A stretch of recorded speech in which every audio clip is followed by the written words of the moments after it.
Hi, today I'm going to be sowing a biennial wallflower. And when we talk about biennials, that means that they get sown one season and flower the next. So they take a winter to get themselves settled in the ground, and then they shoot up and flower earlier next year. The wallflower, it's one of the key flowers that will be available to go alongside tulips. So you get a good filler flower to go alongside those wonderful tulips. Wallflowers are fairly easy to grow. They are easy to transplant as well, so you can withstand quite a bit of manhandling, so you don't need to worry too much about them.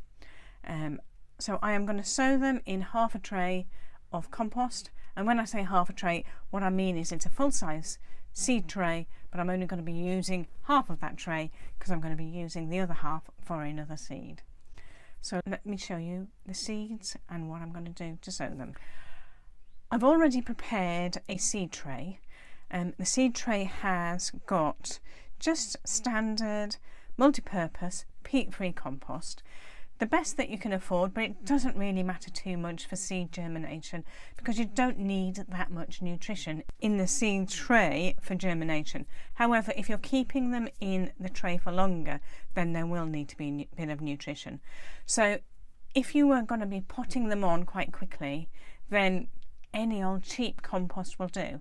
But I want to save time and effort and money, so I only buy multi-purpose, and I just sow them into a seed tray that is deep enough to let them grow until they're relatively substantial seedlings. They don't need to be very big, but to have at least the first two true leaves of the seedling, but probably a bit more. So the seed trays are generally, I like to use deeper seed trays so I can give them that room for growth without me having to pot on. This is wallflower seed, so it's fairly small, but not small enough that it's tricky to handle, so it's handleable. I only need about 10 plants, so I only want to sow enough to get me those 10 plants. So I plant what I've got with a little bit extra just in case there are some non-germinating seeds. And all I'm going to do is first of all sprinkle them onto the surface. There we go. So I've sown them in initially at that. Now I've just placed them, and I did have a dibber. There we go. And I'm just going to push them in. So these ideally need to be 4 millimeters deep. So all I need to do is push them down.